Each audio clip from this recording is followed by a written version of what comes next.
Você já sentiu que sua vida precisava de uma pausa?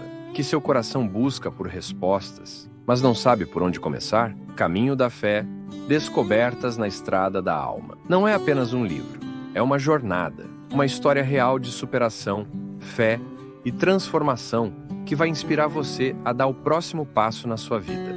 Descubra como desafios podem se transformar em lições e como cada momento pode ser uma oportunidade para se reconectar com o que realmente importa. Este livro é para quem busca mais do que histórias. Busca propósito, busca inspiração, busca a si mesmo. Disponível em e-book e na versão livro físico. Comece hoje sua jornada de transformação. Caminho da Fé. Descobertas na Estrada da Alma. O que você está esperando?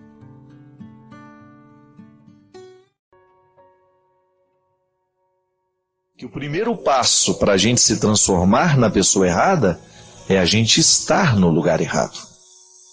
Pode observar, muitas pessoas começaram a dar errado na vida porque não souberam escolher o lugar que ficaram. Não souberam ter, não souberam direito fazer aquela escolha para poder contextualizar-se melhor, para poder viver melhor as suas vidas.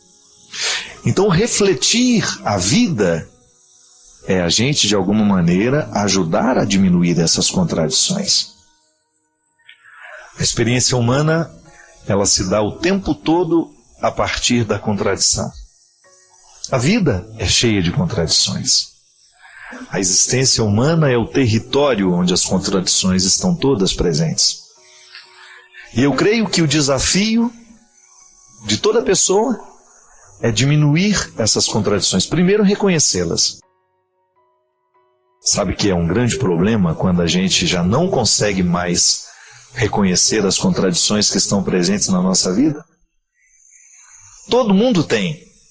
Todo mundo vive num contexto de contradições. É aquele momento em que você descobre que você está inadequado. Você sabe disso. Em muitos momentos da sua vida, você age e depois que age, olha para a sua ação e descobre, gente, eu não tenho nada a ver com aquilo que eu fiz. Você descobre uma inadequação entre aquilo que você é com aquilo que você fez. São Paulo dizia de maneira muito interessante que muitas vezes nós não somos capazes de realizar o bem que a gente quer. Recorda-se dessa palavra? Está lá numa das suas cartas. É a vida. Agora, já que nós não podemos nos livrar das contradições, já que a vida humana será sempre um território de contradições, porque nós somos limitados, isso faz parte da nossa constituição humana, eu não tenho como retirar as contradições do meu contexto, você não tem como retirar do seu, mas nós podemos aprender a viver com essas contradições, minimizando o poder que elas têm sobre a nossa vida. Basta a gente ficar um pouco mais atento a nós mesmos, àquilo que nós estamos fazendo, não é verdade? Por isso que a vida cristã precisa ser sempre uma vida de reflexão. É por isso que o cristão não pode esmorecer no processo de refletir-se. Ninguém pode deixar de refletir-se. Aliás, o autoconhecimento, ele só acontece toda vez que nós nos dispomos a refletir sobre quem a gente é, o que a gente está fazendo, onde é que a gente está, e a gente fica mais feliz à medida em que nós estamos mais reconciliados com a própria vida. Significa que toda vez que eu diminuo essas contradições, toda vez que eu começo a identificar que eu estou em consonância com a vida, estou vivendo o movimento certo, eu começo a ficar mais satisfeito. E é natural que seja assim. Toda vez que a gente consegue dissolver um pouco as contradições do mundo, do contexto que nos cerca, nós ficamos mais felizes. É como se você estivesse um pouquinho mais encaixado no seu lugar. Não para ficar acomodado, mas para sentir-se confortável. Cada vez mais eu me convenço disso. Ser feliz é a gente viver confortável na gente mesmo.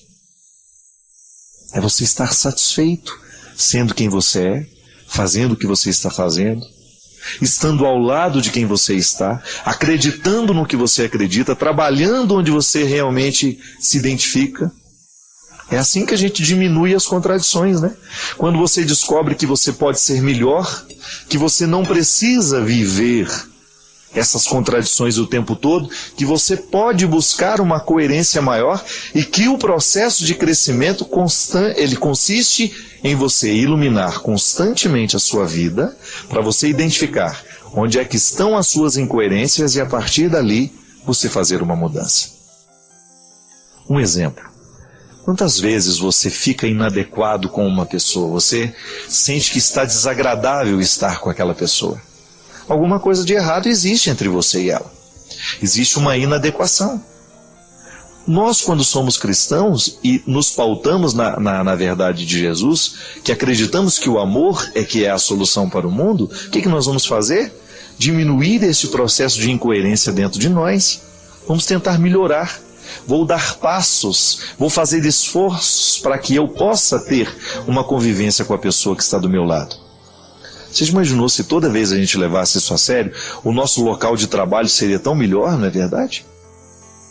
Muitas vezes nós passamos um dia inteiro de trabalho pesados, sentindo o coração desagradável, pesado. Por quê? Porque nós estamos vivendo uma incoerência ali dentro. E de repente, quando você se abre, quando você se permite a fazer as pazes com esse contexto que está desagradável, é como se você retirasse um peso de dentro de você. É por isso que a gente acredita que o perdão é uma atividade, né, poderíamos dizer assim, terapêutica. Porque toda vez que a gente perdoa, a gente diminui a incoerência. Você diminui a contradição. Já que nós queremos estar de bem com o mundo, eu não posso permitir que no meu ambiente de trabalho eu trate mal as pessoas que estão ali. Que eu seja um empecilho para a felicidade do outro. Sabe, minha gente, isso é muito sério. De vez em quando, se a gente não toma cuidado, a gente se transforma num empecilho da felicidade do outro. É tão ruim quando você descobre que alguém está sendo um empecilho para a sua felicidade, às vezes por pura maldade. O outro, de repente, joga sobre você uma série de coisas ruins. De repente, o outro começa a depositar em você todos os ódios que ele tem, todas as indisposições que ele tem. É tão ruim, não é verdade? Então, se a gente sabe que isto é ruim, por que a gente vai fazer com o outro? Não é verdade? Se a gente não gosta quando o outro nos maltrata, quando o outro nos humilha, se a gente não gosta quando o outro nos trai, quando o outro mente para nós, por que nós vamos fazer a mesma coisa? Se nós não gostamos de ser desprezados, por que nós vamos desprezar? E aí, quando a gente toma essa consciência, Jesus vence dentro de nós. E essa é a grande meta de todo cristão, é fazer Jesus vencer. Hoje, sobre as minhas maldades, sobre as minhas mazelas, eu quero que Jesus seja vencedor. Hoje, sobre as minhas mesquinharias, eu quero que Jesus seja vencedor. E quando a gente começa a levar isso a sério, Deus atua de maneira tão interessante no nosso coração, que Ele até nos fortalece para enfrentar um pouco mais as dificuldades, os desajustes do mundo. Porque a gente precisa estar um pouco imune a tudo isso, né? Senão a gente sofre demais. Diminuir as contradições. Pode ser que hoje o seu coração esteja necessitado disso. Ai, Padre Fábio, hoje eu estou pesado, esses dias eu estou pesado. A vida tem sido difícil para mim. Pode ser que a razão seja essa. Você está inadequado. Você está com muita contradição dentro do coração. E o coração, para ser feliz, ele precisa estar, no mínimo, lutando para vencer as contradições. Sabe, minha gente, em muitos momentos da minha vida, eu não sei se já partilhei isso com vocês, mas eu já fui uma pessoa muito pessimista. Na minha adolescência, eu tive um momento da minha vida em que eu era um suicida em potencial. Sabe por quê? Porque eu não tinha canalizado bem a minha melancolia. Eu sou naturalmente melancólico. Eu fico naturalmente, eu me entristeço com muita facilidade, da mesma maneira como me alegro também com muita facilidade. Então todos os meus sentimentos são muito extremados. Eu preciso tomar muito cuidado para eu ter um equilíbrio emocional no meu dia a dia. Porque eu costumo dizer que eu não tenho cercas. Tudo que é ruim me atinge muito e tudo que é bom me atinge muito também. Eu sou um território que não tem muito cercado.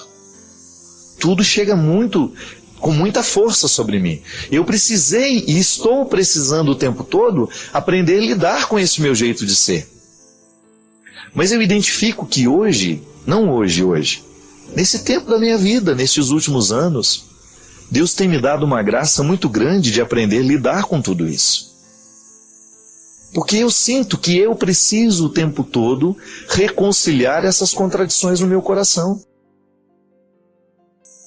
Você não imagina o quanto é difícil muitas vezes a gente ser quem a gente é, fazer o que a gente faz, ser público do tanto que a gente é.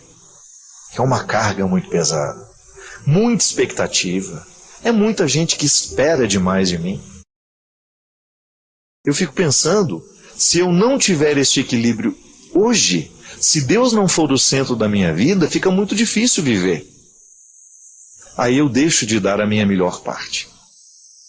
Eu deixo de oferecer aquilo que em mim vale a pena. E eu não quero. A mesma coisa acontece com você. Numa escala diferente, numa proporção diferente, mas acontece. Você também tem um mundo ao seu redor esperando de você.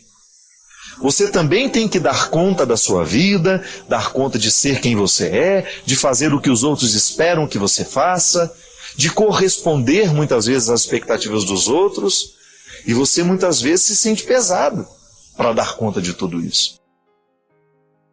Pode ser que você esteja infeliz assim. Pode ser que a sua infelicidade esteja como um dia foi na minha vida.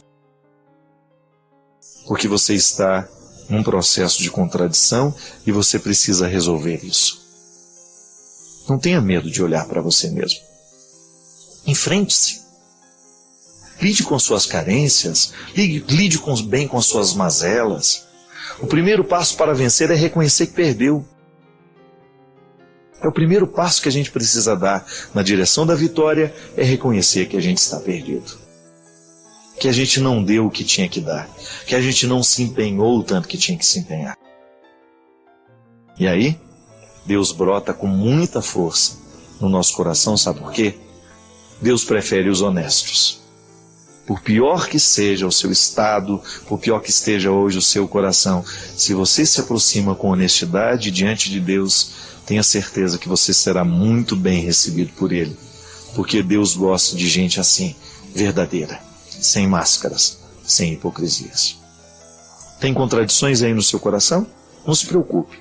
No coração de todo mundo tem. O que você não pode permitir é que elas prevaleçam sobre o seu desejo de mudar. Todos nós estamos mergulhados em contradições. A vida humana é assim. Alguns mais, outros menos, mas este traço da vida está em todos nós. Nem sempre fazemos o bem que nós queremos fazer. Nem sempre somos o ser humano que a gente gostaria de ser. Deixe que hoje Deus venha ser o seu auxílio. Permita que hoje Deus venha entrar na sua história, na sua vida, para lhe ajudar. Para lhe colocar no caminho certo. De poder falar ao seu coração, de poder dividir a nossa vida. Esse programa, a matéria-prima, é a nossa vida. Sobre ela nós falamos, sobre ela nós choramos, com ela nós nos alegramos. A vida humana. Ainda hoje estava assistindo um pouco dos noticiários, percebendo o quanto que nós estamos sendo bombardeados por notícias horrorosas, né? Tristes. Pode observar. Toda vez que nós perdemos a qualidade da vida, toda vez que nós banalizamos a vida, de alguma maneira nós começamos a matar ou começamos a morrer. E é muito fácil a gente inverter esse jogo. É muito fácil a gente estabelecer o pacto com a vida assim.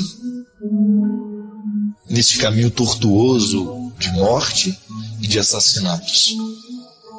E aí, sabe, minha gente, eu fico pensando no desafio de olhar para essas notícias, de ouvir tudo isso e não permitir que o pessimismo venha tomar conta de nós. Porque a resposta mais natural que nós podemos dar a tanta violência é o pessimismo. O pessimismo é uma resposta rápida. É fácil a gente responder assim. Esse mundo está perdido mesmo, não tem mais jeito. Mas o pessimismo não é a resposta mais inteligente, mais sábia. É desafio nosso identificar a qualidade da vida que está próxima de nós. E então começar a fazer alguma coisa para que a gente não fique pessimista e até mesmo começar a identificar nas nossas atitudes onde é que nós também matamos e onde é que nós estamos morrendo também. Porque nós não conseguimos ficar imunes a tudo isso. De alguma maneira a maldade do mundo nos toca, de alguma maneira a maldade do mundo entra dentro da nossa vida, entra dentro da nossa casa. E a gente precisa fazer um esforço constante para a gente fechar todo e qualquer espaço por onde esse pessimismo e esta morte, as atrocidades que estão acontecendo pelo mundo afora, para a gente vedar todos os espaços da nossa vida, para que isso também não venha acontecer dentro de nós. Para que a gente não se acostume com tudo isso, não é verdade? Para que a gente não perca a capacidade de se indignar com tudo que está acontecendo ao nosso redor. São tantas coisas tristes, são tantos acontecimentos desastrosos, são tantas coisas ruins rondando a nossa vida, rondando a nossa sociedade, rondando as nossas casas. É preciso responder à vida. Lembra que no programa da semana passada a gente falava disso? Identificar qual é a forma que nós resolvemos responder ao chamado que a vida nos faz. Responder com esperança, modificar essa pequena parte da vida que está em nós. Eu também faço parte deste processo.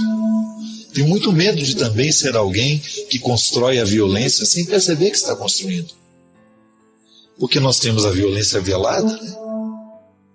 Quantas vezes dentro da nossa casa também atrocidades acontecem, mesmo que o sangue não seja derramado? Não temos uma vítima, do ponto de vista material, alguém não morreu, não assassinamos ninguém.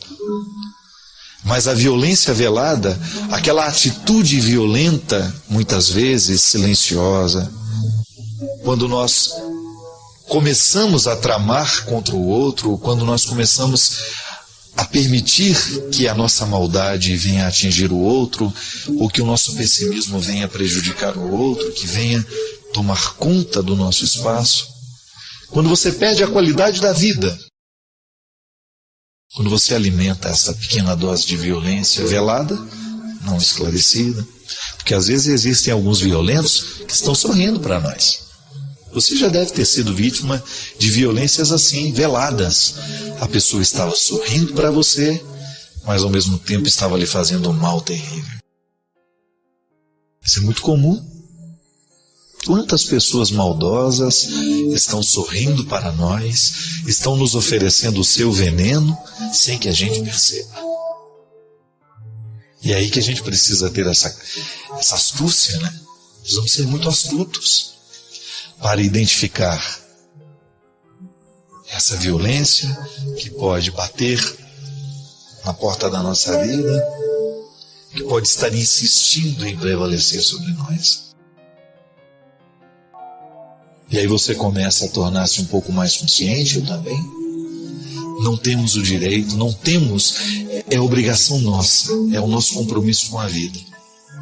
Nunca permitir que a violência cresça nos territórios da nossa casa, da nossa história. Porque não vale a pena. Melhor é a gente renovar o nosso pacto com tudo aquilo que é bom, não é verdade? Melhor é a gente renovar o nosso compromisso com o crescimento. Eu quero crescer. Cresçamos juntos. A direção espiritual na nossa vida, ela serve justamente para isso, né? Para nos ajudar a esclarecer onde é que nós precisamos ficar melhores. Da mesma maneira como na terapia, junto ao terapeuta, o paciente vai descobrindo Quais são as atitudes humanas que poderão desencadear um processo de melhoria? Não é assim? O psicoterapeuta, a gente vai lá, conta para ele um pouco dos nossos conflitos, das nossas histórias, e ele nos ajuda a construir uma solução. O terapeuta não é nada mais, nada menos que um grande amigo que a gente vai fazer e paga para ter essa amizade, né? O problema é pagar para ter o amigo. Mas as terapias, elas são possíveis desde que a gente esteja abertos para a gente poder viver bons relacionamentos de amizade, para que a gente tenha a oportunidade de mostrar o nosso coração para alguém. Tão bom, né? A gente ter a liberdade de confessar as nossas misérias a alguém, a gente saber que no coração do outro a gente tem espaço. Porque quando a gente partilha o nosso processo, a gente escuta do outro uma opinião e a partir daquela opinião a gente pode modificar. A gente pode dar passos na direção de um futuro promissor. Não é verdade? A gente pode alcançar resultados um pouco mais satisfatórios que aqueles que a gente alcançou até o dia de hoje. Direção espiritual é para isso. Para a gente dividir a vida, para a gente falar do que nos assola, do que nos preocupa, para a gente contar o contexto da nossa vida e a partir desse contexto a gente procurar mudanças. E todos nós precisamos mudar. Ninguém está pronto. Ninguém tem o direito de dizer, não mexam comigo porque eu já estou prontinho, já não tenho mais nenhum detalhe da minha vida que precisa ser modificado. Não, todos nós precisamos mudar. E às vezes a gente descobre que precisamos mudar ouvindo a história do outro.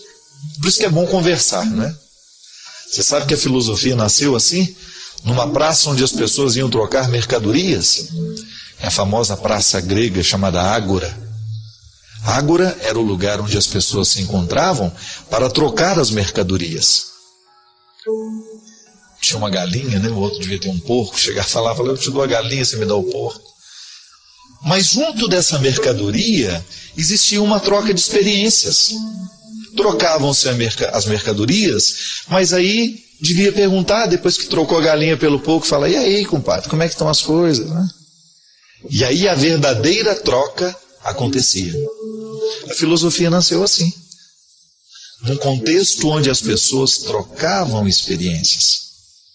Contava-se uma história, o outro ouvia, interferia, dava um palpite, e de repente a rodinha estava feita.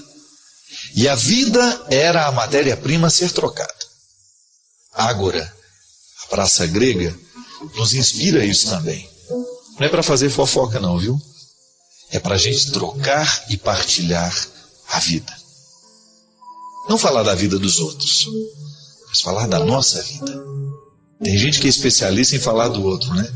Mas quando precisa falar uma palavra sobre si mesmo, não sabe. A gente desaprende. Mexer na história da gente, contar, ter liberdade de dizer quem somos. Isso é muito salutar. Isso é saudável demais. Isso nos ajuda muito no nosso processo. Ao escutar uma história que não é a nossa, a gente ter a oportunidade de refletir a nossa história. Isso vale a pena, minha gente. Eu acredito cada vez mais nisso. O ser humano que se reflete, ele faz a diferença no mundo. O ser humano que não tem medo de se pensar, não tem medo de se analisar, não tem medo de tocar nas suas questões, ele vai ser sempre um ser humano especial. E é o que a gente precisa ser. Você precisa fazer a diferença no seu mundo, você precisa fazer a diferença no seu espaço. Ao ser um homem e uma mulher de reflexão, ao ser afeito ao seu processo humano, ao não ter medo da sua história, dos seus conflitos, das suas mazelas, você acaba se construindo de maneira mais interessante. Começa a morrer aquele que não sabe se pensar, aquele que está com preguiça de tocar nas próprias questões, aquele que não tem disposição de tocar o dedo na ferida. Porque de vez em quando a infecção só vai embora quando a gente tem coragem de tocar na ferida e saber o que é que está infeccionado ali. Muita gente morre antes da hora justamente porque não teve coragem de identificar as mazelas interiores. Não teve coragem de arrancar aquela casca que escondia a infecção. É assim? Afetivamente a gente morre antes do tempo. É lamentável a gente encontrar pessoas que aos 30 anos já morreram do ponto de vista afetivo. Por que morreram? Porque já não sabem mais amar. Já não sabem mais renovar o compromisso com a vida, já não sabem mais se encher de esperanças, já não sabem mais alimentar sonhos. E a gente morre antes da hora, quando a gente deixa de sonhar, quando a gente deixa de esperar, quando a gente deixa de alimentar dentro de nós o bom da vida. Quando a gente se transforma numa caixa de rancores, numa caixa de ódios, numa caixa de ressentimentos, ou de memórias ruins, de lembranças ruins que nós insistimos guardar dentro do coração. Quando a gente começa a se alimentar disso, a gente vai morrendo afetivamente. Ao contrário, a gente encontra gente que está lá com 60, 70, 80 anos, novinhos em folha do ponto de vista afetivo. São aquelas pessoas que são capazes de amar, que ainda alimentam sonhos, que não permitiram que o tempo passado, que o tempo ido, ficasse determinante no seu futuro, no seu presente. São as pessoas que se reconciliam com a vida todos os dias, que fazem essa triagem, que selecionam e que escolhem o melhor da vida. Assim como no meio de tanta coisa ruim que o noticiário nos apresenta, a gente descobre no meio daquele lixo todo uma ponta de esperança para a gente se segurar. Já que o mundo está tão ruim, já que o mundo está tão danificado pela atitude humana, então eu descubro que eu quero fazer essa diferença. E então você descobre que é possível fazer a diferença.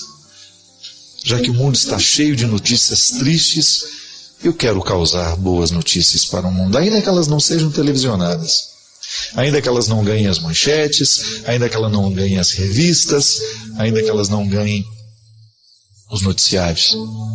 Construir notícias boas hoje é possível. Deve ser o nosso compromisso com a vida. Construir notícias que possam fazer bem ao coração e aos ouvidos das pessoas. Padre Fábio, como suportar a perseguição? Porque dói demais em alguns momentos na nossa vida. A perseguição, ela faz parte da vida, todas as dimensões da nossa vida, toda a dimensão humana. Todo mundo que é humano, em algum momento experimenta ser perseguido. O que gera uma perseguição? São muitos fatores. Às vezes a pessoa tem inveja de nós, às vezes a gente... Vamos falar a partir de nós. Por que muitas vezes eu persigo alguém? Persigo quando há algo naquilo que me incomoda, há algo naquele comportamento que me deixa desestabilizado. Então eu vou fazer de tudo. Ou então quando o outro está alcançando alguma coisa que eu quero, mas não sei alcançar, não consigo alcançar. Aliás, a inveja, ela nasce justamente disso, né? Quando você olha para o lugar que o outro ocupa e você fica desejando aquele lugar.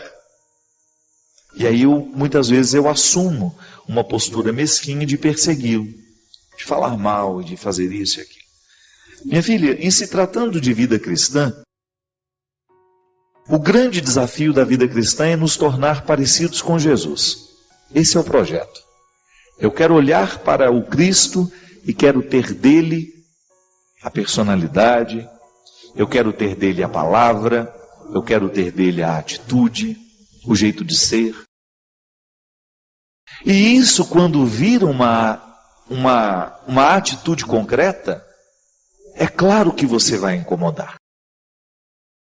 Porque nem sempre as pessoas querem a verdade. Nem sempre as pessoas estão dispostas à aplicação da justiça. Por quê? Porque elas querem ser desonestas nas pequenas coisas. Então é natural que quando o cristão consiga viver esse desafio de ser justo, de ser correto, é natural que vão se levantar muitas pessoas para tentar derrubá-lo. Isso acontece muito até mesmo no ambiente de trabalho, né?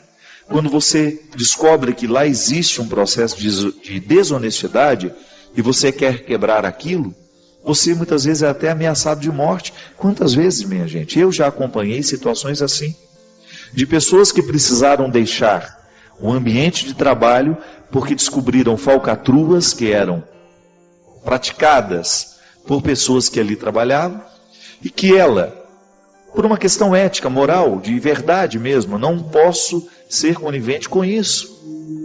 Eu não posso ficar calado diante dessa injustiça sendo cometida.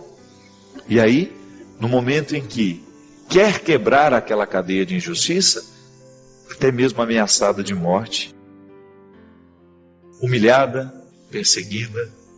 Por quê? Porque desejou fazer o bem acontecer. E é por isso que a perseguição está sempre ligada ao martírio. Você sabe que os primeiros cristãos foram muitos, acho que boa parte, poderíamos dizer, foi martirizada. Boa parte dos primeiros cristãos viveu o terrível martírio de serem mortos por causa da fé. Porque acreditavam em Jesus e porque colocavam em prática os seus ensinamentos. Claro, Jesus incomodou. Jesus foi morto justamente porque desafiou as estruturas religiosas, políticas e sociais do seu tempo. Então, o seguidor de Jesus é aquele que vai continuar desafiando. Agora, se continua desafiando, é natural que venha sofrer a mesma perseguição que o mestre. Ou você acha que nós vamos ficar numa situação favorável? E é por isso que sempre precisamos tomar cuidado para que a gente não se adeque às situações do mundo de hoje para evitar a perseguição, não é? Às vezes a gente tem tanto medo da perseguição que a gente perde a dimensão profética do nosso discurso, e nós não temos o direito de fazer isso. Nós precisamos viver o segmento e assumir as consequências naturais deste segmento. Às vezes você é perseguido dentro da sua casa, porque você pratica uma religião, porque você é adepto de Jesus. Como é que vem essa perseguição? As pessoas te ridicularizam, riem de você, fazem pouco caso daquilo que você gosta, daquilo que você ama. Quantas vezes você precisou esconder do seu marido, dos seus filhos, dos seus irmãos, que você ia participar de um retiro, ou que você estava vindo para a Canção Nova, ou que você ia participar de um grupo de oração?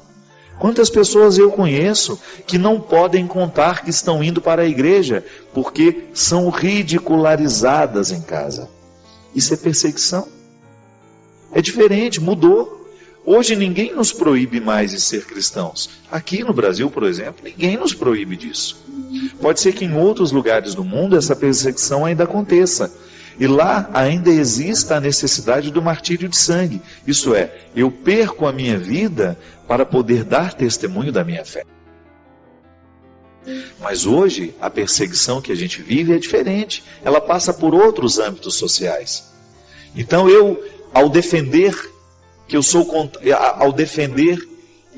sou contrário, ao manifestar-me contrário ao aborto, por exemplo, eu sofro perseguições, a igreja sofre perseguições. Como é que nós vamos nos posicionar? Nós vamos mudar de opinião só para não ter a perseguição? De jeito nenhum.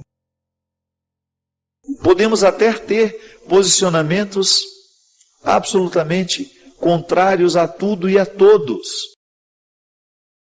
Nós temos o direito de ter posicionamentos contrários, sim, porque quem nos rege é o ensinamento de Jesus. Não são as filosofias hedonistas, laxistas, que estão muitas vezes prevalecendo dentro do contexto da sociedade, que tenta uniformizar as pessoas, para que todos pensem da mesma forma, para que essa filosofia hedionda de querer que as pessoas sejam modernas, contemporâneas, arejadas, e identificar que ser contemporâneo e arejado é viver sendo radicalmente contra valores humanos. Ser contra a família, por exemplo. Por mais que o mundo evolua, um filho sempre tem necessidade de ter pai e mãe dentro de casa. Por mais que nós sejamos contemporâneos, modernos e arejados, nós continuamos tendo necessidade de família. Nós não podemos, como igreja, nos calar diante de tudo aquilo que afronta essa família. É postura saudável, é direito nosso. Nós somos portadores da palavra de Jesus, e essa palavra é favorável à vida. E tudo aquilo que for contrário à vida, tudo aquilo que atentar contra a vida, nós somos radicalmente contra. E seremos perseguidos por isso? Seremos. Mas nós seremos perseguidos com alegria. Sabe por quê? Não há nada que possa nos realizar mais do que a sensação de dever cumprido. Fiz o que tinha que fazer. É o que São Paulo fala. Combati o bom combate. Preciso dar a vida pelo Evangelho. E se não é vazando o sangue e morrendo como morreram os primeiros cristãos, será o martírio então de você muitas vezes ser exposto à galhofa, ao ridículo, e você manter firme. Eu acredito em Jesus, sim. Esse é meu compromisso com Ele, sabe? Na oportunidade de ser quem eu sou, de fazer o que eu faço e de ir aonde vou. Nunca vou a um lugar em que eu preciso deixar Jesus na porta. Eu só aceito ir, só estarei lá, se Jesus puder estar comigo. Se eu não tiver que abrir mão do que eu acredito. Já errei muito. Já me equivoquei muito. Já dei entrevistas em que eu não fui suficientemente claro. Já permiti equívocos naquilo que eu falava. E hoje não quero mais isso. Quero fazer de tudo para que a igreja esteja bem representada em mim. Porque essa é a minha missão como padre. Essa é a minha missão como homem da religião. Estar comprometido com a palavra de Deus e fazer de tudo para que esta palavra prevaleça, para que esta verdade seja. Prejuízos terríveis. Por quê? Porque a gente não se reflete, a gente não se pensa. E quem não se pensa vai ter muita dificuldade de pensar a vida com mais amplitude. Porque a maneira como eu me penso reflete na maneira como eu penso a minha vida. Como eu olho para as pessoas, a maneira como eu me olho reflete na maneira como eu olho para o outro. Então, esses sofrimentos que fizeram parte de você ao longo deste ano, eles têm que lhe trazer um fruto, sim. E se não trouxeram, você pode ficar esperto. Pode ser que você esteja deixando de arrancar deles o aprendizado. Pode ser que você esteja guardando os fracassos na estante, sabe? Sem reciclá-los. Não, fracasso tem que ser reciclado. Aquilo que você lutou, eu posso dizer, encontrei tantas pessoas que passaram pela batalha contra o câncer, ou porque lutaram consigo mesmas, ou porque lutaram com as pessoas mais próximas. Só quem já passou por isso sabe como é difícil. Mas depois que passa, depois que termina, não é verdade? Você olha para o cabelo que voltou a crescer e você identifica que aqueles cabelos representam sonhos. Só quem precisou perder os cabelos para fazer um tratamento de quimioterapia sabe o que é a alegria de vê-los nascendo novamente. Só quem precisou passar pelo mal-estar de uma quimioterapia, de ficar tantas vezes horas e horas dentro de um hospital esperando pelo atendimento, e depois você ver o resultado de que aquilo deu certo, de que o tumor regrediu, ou então a cirurgia que fez, que foi bem sucedida. Então quando renascem os cabelos, meu Deus, que respeito nós precisamos ter por esses cabelos que nascem. São mais que cabelos. É o renascimento de sonhos, de esperança, de futuro. É alguém que de alguma forma pode dizer, a vida aqui venceu. E nós continuaremos lutando por essa vida. Porque só quem se viu nesse limite, nesse limiar estreito entre vida e morte, saberá identificar o quão a vida é preciosa. E deixaremos de reclamar menos. Reclamaremos menos. Porque um dia a gente viveu esse limiar e a gente sabe muito bem. Há 3 meses que eu estou lutando, né, com um problema que eu tive nesse ouvido esquerdo. Há 3 meses eu não sei o que é silêncio. Eu que gosto tanto. Então às vezes eu acho que eu vou ficar louco com um barulho que não termina dentro do meu ouvido. Eu tive uma pequena perda de audição, provocada não sei porquê, sei lá. São tantos os motivos que podem provocar aquilo que eles chamam de surdez súbita. O que é a surdez súbita? Quando você de repente acorda com um barulho no seu ouvido, você vai e faz uma audiometria, que é um exame que mede a audição. Aí eu descobri que eu perdi 3 frequências graves. Nem fazem falta. Poderia viver perfeitamente sem elas. Até o doutor Daniel, que tem me acompanhado, me disse: padre, é um diagnóstico muito bom. Depois outros médicos, amigos meus também, doutor Vianney lá em Petrópolis, que eu tive a oportunidade também de conversar, de passar por ele, fui tão bem atendido por ele, todo mundo dizendo, o diagnóstico é muito bom. Quando se perde frequências graves, se recupera praticamente tudo novamente. Só uma questão de tempo.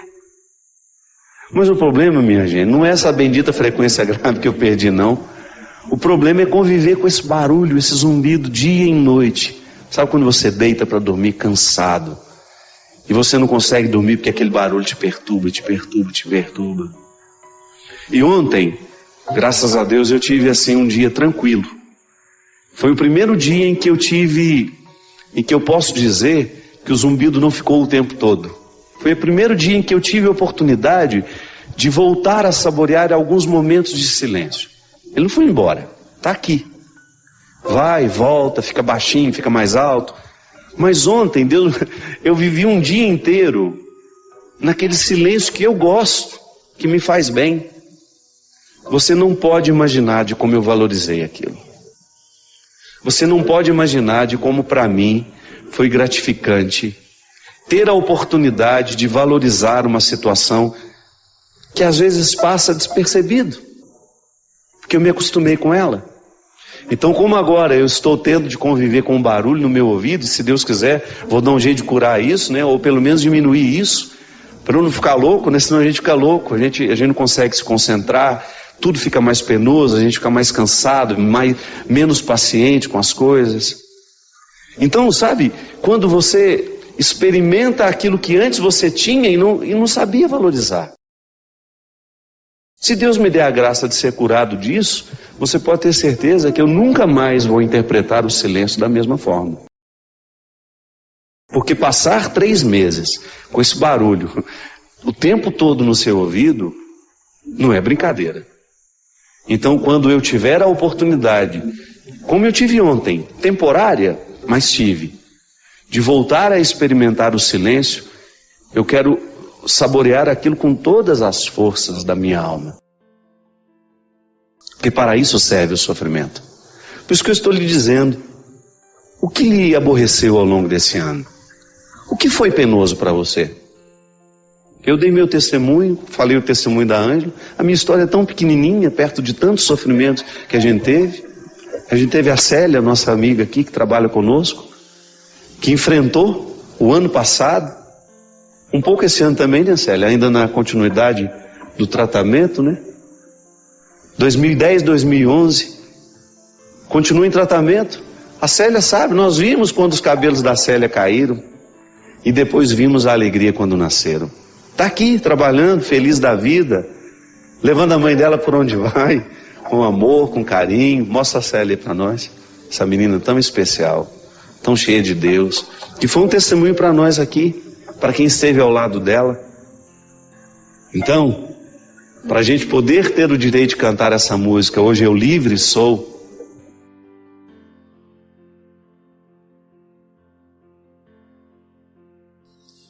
Padre Fábio, é com imenso prazer que lhe escrevo e espero ser direcionado por suas palavras sobre o que eu estou sentindo nessa nova fase da minha vida.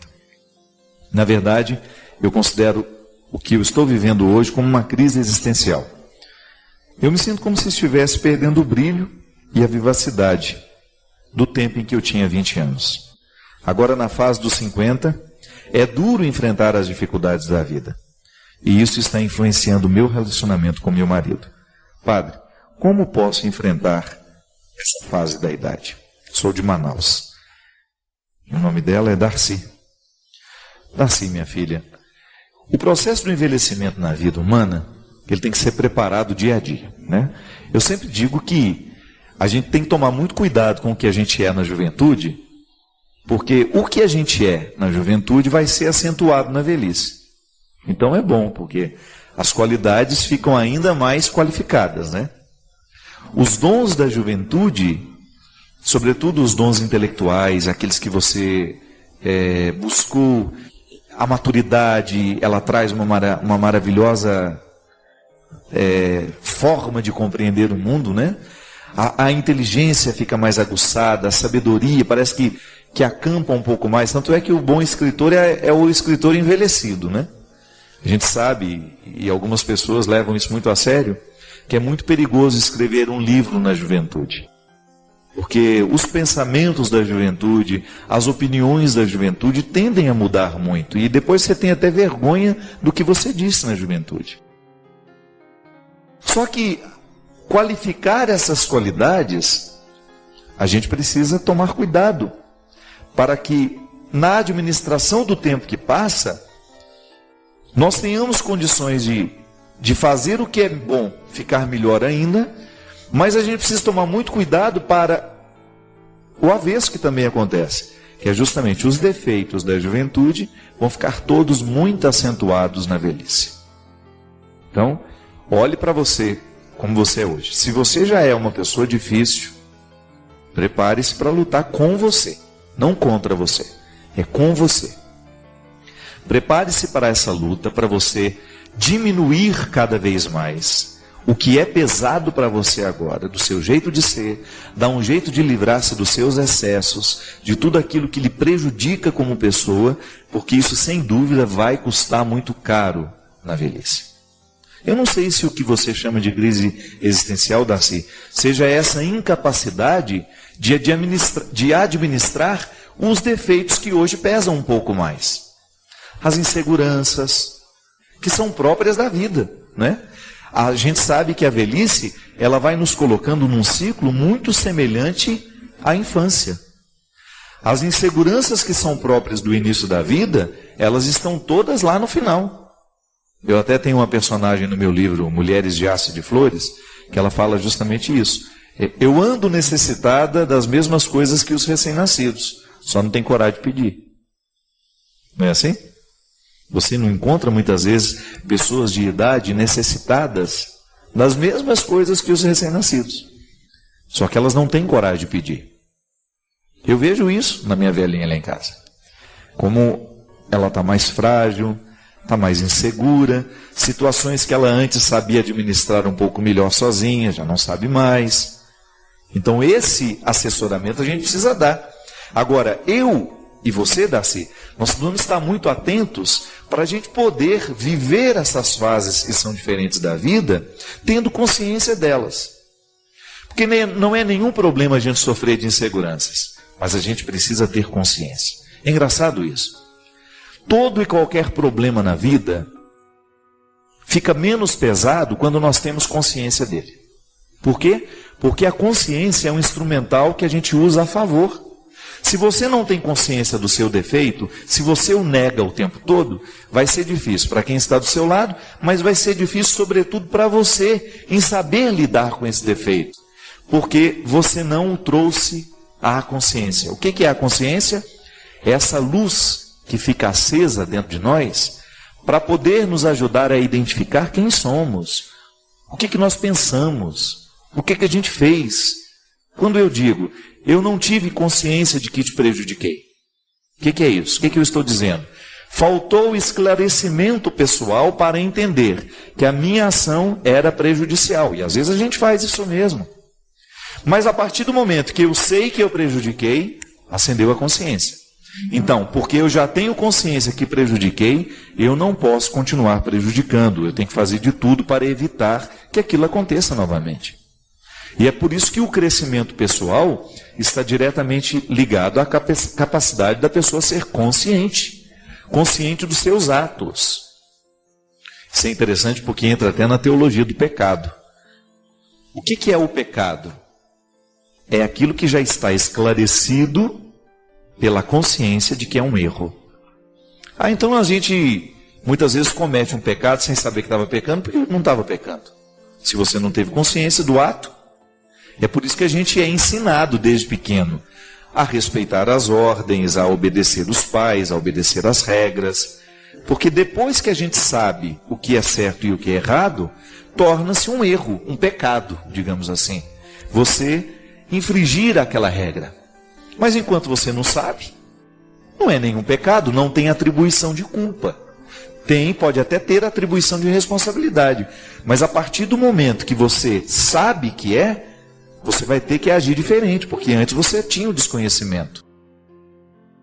É por isso que nós precisamos pregar o Evangelho, isso é, acender a luz da consciência humana para o conhecimento de Jesus, que a partir do momento que conhece Jesus, tem por ele a sua vida modificada, é com ele que você inicia um processo de tornar-se semelhante a ele. Então o que a gente precisa fazer, Darcy, é tomar consciência de cada fase nova da nossa vida, olhar para esse tempo novo, que você não é uma velha, você está com 50 anos, você ainda tem muitas coisas boas para fazer, e você precisa abrir as portas deste novo tempo, para aproveitar e viver bem cada fase dessa vida. Porque onde é que está a angústia? É quando a pessoa está nos 50 anos, querendo viver as realidades que ela deveria ter vivido aos 30. Pode até viver alguma coisa que você não quis viver aos 30, mas cuidado para não se impor um fardo que aos 50 você já não tem mais condições de carregar. Essa fase da vida vai exigir de você uma postura que talvez você não tivesse que ter quando você tinha 30. Então essa sabedoria de identificar o que é próprio de cada tempo nos ajuda demais na administração do resultado final da vida. Agora na segunda-feira, inclusive eu quero agradecer todas as pessoas que estiveram comigo lá em São Paulo, na Livraria Cultura, no lançamento do meu livro. Eu tive uma oportunidade muito interessante lá, uma senhora chegou, ela virou e falou assim: padre, hoje eu vim aqui pegar o seu autógrafo e comemorar a minha aposentadoria. Saiu hoje. E ela brincou comigo, né? Sei que o senhor sempre falou que queria ser aposentado. Eu queria mesmo. Desde criança, eu sempre achei lindo ser aposentado. Ele perguntava para mim: Fabinho, quer ser o quê quando crescer? Eu falava: aposentado. E aí eu comemorei com ela. Falei: nossa, que beleza. Aí ela falou: padre, mas eu estou com tanto medo desse novo tempo. Eu falei: não, nada disso. Aproveite para ler todos os livros que você não pôde ler. Aproveite para fazer os cursos que você não pôde fazer. Aproveite para fazer as viagens que você não teve condições. Mesmo que não tenha muito dinheiro, faz uma economiazinha, parcela em 30 vezes, mas vai realizar os seus sonhos. Se você tem a oportunidade agora, está com os filhos todos criados, não tem mais obrigação direta, vai viver bem a sua vida. Aproveite bem esse tempo. Não se desperdice. Mas eu tenho que ajudar o meu filho, é isso, aquilo. Ajude na medida. Não viva a vida dele. Vá viver a fase da sua vida. Porque isso é fundamental, gente. Nós não teremos outra oportunidade. Viver bem o dia de hoje é uma questão de responsabilidade. Seja fiel à fase da sua vida. Se é uma fase para estudar, estude. Se é uma fase para trabalhar, trabalhe. Se é uma fase para descansar, descanse. Isso a gente vive até no dia, né? Eu sou muito honesto. Se eu tenho 2 horas para descansar, eu vou descansar. Porque eu sei que meu dia a dia não é brincadeira. É uma questão de viver bem as fases do meu dia. É o que a gente precisa, é uma disciplina. E Darcy, não tenha medo, minha filha. Aos 50 anos você ainda tem muita coisa pela frente. Não tem que viver essa ansiedade. Substitua a ansiedade por consciência. Ilumine o seu coração, ilumine a sua cabeça para que você tenha condições de olhar para cada dia, sem ansiedades. O que hoje eu posso fazer nessa fase da minha vida? O que hoje eu posso realizar? Ocupar a nossa cabeça, minha gente, de coisas boas é uma forma muito eficaz de evitar a depressão, a angústia desnecessária, a ansiedade. Porque o diabo acampa na mente. Padre Fábio, queria saber qual é a posição da igreja sobre essas pessoas que se dizem sensitivas. que falam com os mortos, que conversam com o além. O senhor poderia explicar se isso é verdade? Porque tem programas em outras emissoras que mostram pessoas que tiveram contatos com entes falecidos. A minha posição sobre esse assunto é muito neutra. Eu prefiro seguir os mandamentos da minha religião, que é católica. Então siga, minha filha. Siga, porque eu confesso para você que às vezes eu também fico assustado com a capacidade que algumas pessoas têm de manipular até a eternidade, né? Outro dia eu também vi um programa na televisão que estavam mostrando vídeos de fantasmas. Mas eu achei aquilo de uma imbecilidade tão grande, né? Porque, você imaginou uma pessoa perder tempo para ir para a televisão, para ficar analisando vídeos de fantasma, isso é verdade, aquele leão morto. Eu me lembro que a pessoa falava assim que tinha que lavar a casa de azul, né? Que o azul espanta os diabos, o encosto. Pelo amor de Deus. Acho que a vida tem coisas tão mais urgentes para a gente ficar pensando, não é verdade? A fé cristã, não acredita que nós possamos nos comunicar com os mortos. A comunhão dos santos sugere coisas muito mais nobres do que isso. Então, muitas vezes as pessoas entram nessas histórias porque estão fragilizadas. E a gente sabe, a parapsicologia explica muitas coisas. Eu me recordo de um curso que eu fiz com o Padre Quevedo. Ele nos mostrava o quanto que algumas pessoas têm o poder. Isso é poder cerebral, isso não é sobrenatural, né? Que nós usamos muito pouco da nossa capacidade cerebral. Então a pessoa ela tem uma sensibilidade tão grande, isso pode ser chamado de sensitivo, né?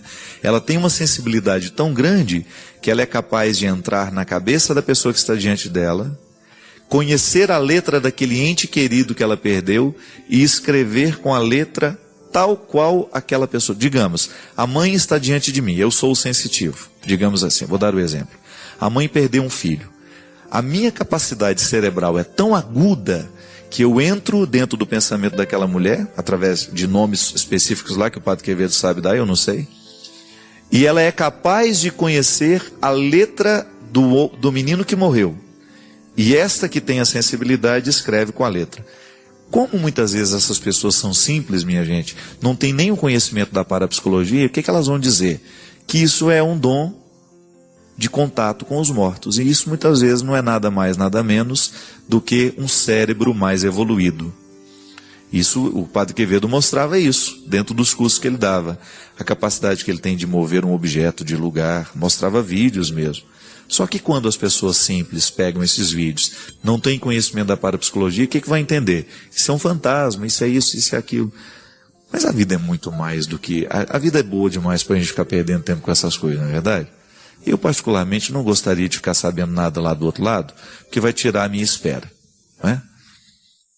Nós já escutamos falar, tanta gente, tem contato com os mortos, tem contato com isso, tem contato com aquilo. O que isso modifica na vida da pessoa que tem contato com os mortos? Né? Vamos viver bem a nossa vida, a nossa fé não nos permite crer assim. Você pode até respeitar o outro que crê diferente, mas se você é católica e não sente necessidade de acreditar nisso, você está num caminho muito correto, né? Não vamos ficar perdendo tempo em ficar querendo descobrir o como é do outro lado, se a gente ainda nem aprendeu como é que é esse lado de cá, né? Então, antes da gente se preocupar demais com o que vai ser depois da morte, vamos preocupar um pouco mais como é que pode ser a nossa vida. Isso sim agrada. O Christian estava dando um exemplo de algumas coisas que ele viu também, que ele considera milagres, né? E ele estava perguntando, padre, quando é que a gente sabe, né, que isso é milagre ou isso é força da mente? Isso aqui é muito interessante. O Padre Quevedo é um homem que estudou muito a parapsicologia.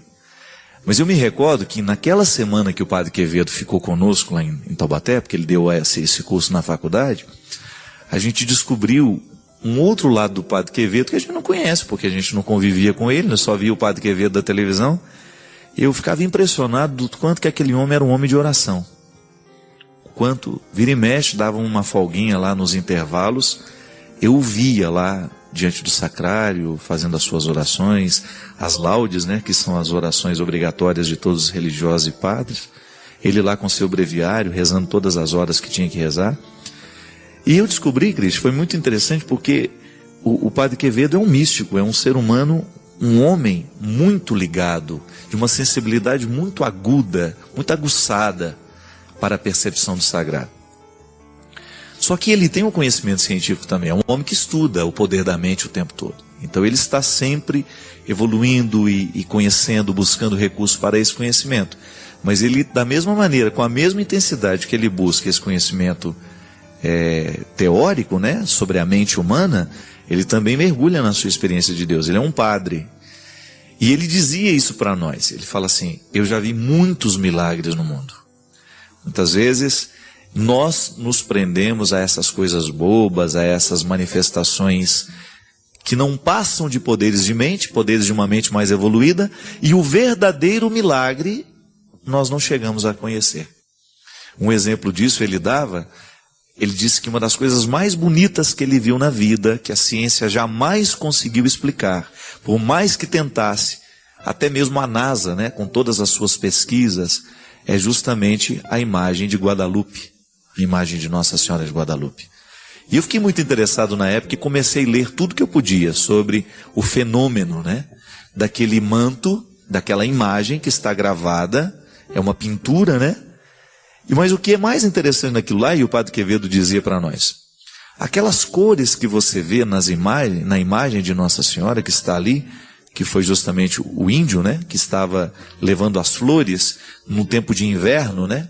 O bispo queria, né? Então tá bom, se essa virgem que está lhe pedindo para construir o santuário, ela verdadeiramente quiser que este santuário seja construído, porque o bispo duvidava do índio, fale para ela mandar para nós então um sinal. E era um tempo de inverno naquela região, ele vem, traz flores para o bispo, naquele manto. E o mais bonito é que, quando ele abre o manto para jogar as flores, ele não sabia que aquela imagem estava gravada. Tem aquela imagem, então, que ele também se surpreende. E o interessante, minha gente, que já foram feitas pesquisas na tintura da imagem de Guadalupe, que é aquela que está exposta lá em Guadalajara, no México. Aquela tinta, ela não pertence nem ao reino mineral, nem ao vegetal, nem ao animal. Então é uma tinta que está ali, mas ela é como se ela não existisse. E aquele quadro, aquela imagem, ninguém consegue detectar, identificar qual é a composição daquelas tintas. Elas não pertencem, como já disse, a nenhum dos reinos. E aí você tem um fenômeno ainda mais interessante, porque quando a NASA começou a identificar, a estudar aquele quadro, começaram a radiografar inúmeras vezes, multiplicar aquilo para tentar chegar à origem daquela tinta, como é que essa pintura está aí, né? Como é que ela pode ser fixada neste lugar? Que é tão frágil esse tecido também, e ele ter durado tanto tempo, ter vencido tantas coisas, ter passado por tantos processos, né? E aí quando chegaram, foram radiografando, descobriram uma coisa fantástica, que a temperatura daquele quadro oscila 36,5, a pele da imagem. Imagina isso? Então ela tem temperatura humana de quem está vivo. Gente, nós não estamos inventando essa história. Isso é um fato. Você pode jogar aí no Google e pesquisar aí o milagre de Guadalupe, que você vai ter essas informações com um pouco mais de precisão, porque eu estou falando uma coisa que eu ouvi há 7 anos atrás, eu não tenho nem tanta precisão mais. São coisas que eu me lembro dele ter falado. E depois, quando começaram a fotografar os olhos da Nossa Senhora, descobriram que dentro da pupila dilata no momento que joga a luz naquilo. Como se estivesse um olho vivo ali. E o mais interessante, na retina daquela, imagina isso, vai aumentando, na retina daquela imagem, porque você sabe que o que você está enxergando fica projetado na sua retina, né? É um processo que eu também não sei entender, mas é mais ou menos assim. Você está dentro dos meus olhos, né? Ou eu estou dentro dos seus, uma coisa assim. E conseguir identificar que na retina, na pupila ali daquele olho, existe a imagem de um bispo assustado olhando. Imagina isso. Aí o Padre Quevedo, ele conta essa história, ele se emociona muito. porque ele tem um carinho muito grande por esse fenômeno de Guadalupe. E ele sabe detalhes. Se você um dia tiver a oportunidade de ouvi-lo, ouça a maneira, a riqueza de detalhes que ele tem como cientista, como homem que estuda, a riqueza de detalhes que ele tem desse manto, dessa imagem, desse quadro. Então veja bem, aí ele sempre diz isso, né? Olha, são muitos os milagres que existem, mas nós ficamos sem conhecê-los. E nós corremos atrás de banalidades, de coisas bobas, de coisas ridículas muitas vezes. É fácil você se aproximar de uma criança. Até no primeiro momento ela pode te tratar com certo desdém, mas daqui a pouco você vai quebrando a barreira com ela e você se torna uma pessoa próxima. Ela ganha uma confiança em você. A criança tem um sistema que gira em torno de poucas necessidades. Nós não. O nosso mundo é muito complexo. E Jesus fala que se nós quisermos entrar no coração das coisas, no coração do mundo, nós precisamos alcançar essa simplicidade. Deus se alegra profundamente toda vez que nós fazemos um movimento de cura, de restauração, de mudança de hábitos. Deus se alegra profundamente toda vez que nós vivemos as consequências da conversão. Porque essas consequências, elas atuam diretamente no nosso caráter. Nós vamos ficando diferentes à medida que Deus entra. A gente vai se construindo assim. Quanto mais eu permito que esse projeto de simplicidade tome conta do meu coração, maior é a possibilidade que eu tenho de ser uma resposta favorável ao mundo. Uma resposta que ajude a edificar. Já que existem tantas pessoas hoje não dispostas a edificar absolutamente nada. Eu, Padre Fábio, se eu me torno uma pessoa insuportável aos outros, eu preciso, sim, rever o quanto de Deus já aconteceu em mim. Minha gente, não são só as toxinas que nos viciam. O ódio nos vicia. O preconceito nos vicia.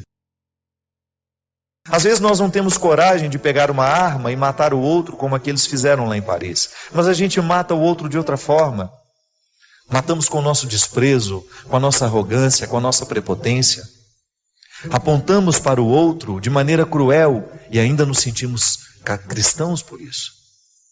Quando não damos a outro a oportunidade de ser quem ele é, quando a gente o limita a ser aquele personagem que nós imaginamos. Eu não gosto daquela pessoa porque ela é assim, assim. Quem disse? Você imaginou assim. E Jesus nos ensina, nós que somos cristãos, compreendemos a eternidade como uma bonita e feliz oportunidade de estar em Deus e com as pessoas que amamos. Querer e buscar esse reino de Deus já nos dá a oportunidade de começar a construir este reino aqui hoje. Porque é natural que se eu quero viver essa eternidade, se eu busco merecer essa eternidade através das minhas atitudes, né? Eu naturalmente serei uma pessoa melhor. Quem tem como meta o reino dos céus, vive essa proeza de tornar o reino humano também muito agradável. É quando a gente escolhe a diminuir as diferenças entre nós, quando a gente se dispõe a ser um pouco mais amoroso, a responder menos com ódio. Então, o amor das pessoas é o principal motor para a nossa transformação. Então, se nós temos uma casa onde as pessoas se amam, onde o amor, o vínculo é cultivado, certamente nós teremos um ambiente muito favorável à felicidade e à realização das pessoas. E isso é interessante porque quando eu sou verdadeiramente amado por alguém, eu acabo aceitando a palavra daquele que me ama. Eu aceito melhor a correção quando ela é feita com amor, porque eu sinto que ela está muito comprometida com o meu bem-estar. Eu quero mudar aquilo que em mim é insuportável, para mim e para os outros. Primeiro porque eu mereço essa transformação. segundo porque os outros merecem. E eu estando na dinâmica deste merecimento, os outros também estando, Deus está. Porque Deus se alegra muito quando um filho reconhece o que nele ainda é empecilho para a sua realização. Jesus fala que para a gente alcançar esse reino, para a gente entrar no reino que é eterno, e nesse reino que já se antecipa aqui, a gente precisa se despojar, ter um coração simples. É quando eu me disponho a não me apegar ao que é excesso. Você pode observar uma criança, a primeira compreensão que ela tem do mundo é a sua necessidade mais urgente. Ela não consegue ver além disso. O contexto de uma criança é muito simples. É um contexto muito simples, é muito direto, não tem muita complicação. À medida em que a gente vai ficando adulto, a gente vai complexificando a estrutura da nossa vida. Nós vamos tendo muitas necessidades, né? A gente vai construindo tantas estruturas para a gente ser feliz. Uma criança não. Solta uma criança num campo com seu pai, com sua mãe, uma bola, uma bicicleta, e o mundo está perfeito. Mas à medida em que a gente vai crescendo, nós vamos criando necessidades e a gente vai se distanciando cada vez mais da felicidade, porque a gente impõe tantas condições para a gente ser feliz que fica difícil atingir essa felicidade. Nós não podemos perder, nós não temos o direito de fazer isso com a gente. Perder a oportunidade de fazer os nossos sofrimentos valerem a pena. E volto a dizer, se a gente não faz esse movimento da simplificação, da simplicidade, de simplificar os nossos processos, nós não vamos ser amigos de ninguém, porque nós vamos ficar sempre na antessala do preconceito, ou então na antessala do rancor, da mágoa e do ódio. Quantas vezes eu me percebo vivendo sobre as regras dos meus defeitos? Porque quando eu passo a viver sobre as regras das minhas qualidades, eu fico mais leve para o outro, eu fico mais feliz, eu fico naturalmente mais interessante. Até para mim, não é para o outro não. O primeiro movimento que nós vivemos da conversão é a satisfação de ser quem a gente é. Que às vezes a gente fica pensando que a nossa conversão é para agradar a Deus, para. Deus fica feliz à medida que nós estamos. Hoje nós tivemos em Paris uma manifestação de ódio, de intolerância. Quando o nosso coração está visitado por este reino dos céus, esse desejo de merecer o reino, nós nos antecipamos com as nossas atitudes. É por isso que a proposta cristã, ela é profundamente existencial, ela abarca a nossa vida. Não é uma teoria que nos coloca apenas ajoelhados diante de um altar sagrado. O cristianismo é, antes de tudo, uma proposta de ter dentro da nossa cabeça, no nosso sistema mental, um jeito de ser e de viver. Eu particularmente costumo dizer que nós cristãos somos os grandes responsáveis pelo ateísmo no mundo, pela nossa falta de testemunho. Às vezes nós temos anos e anos e anos de pertença religiosa, 20 anos de padre, 30 anos de bispo, e somos insuportáveis. Somos deselegantes, somos grosseiros. Eu não sei onde é que Deus está nessa história. Se o processo de Deus na nossa vida é justamente amansar o nosso coração, é fazer-nos quebrar as regras dos defeitos, é a gente deixar de estar adaptados ao mal. Se você tem isso,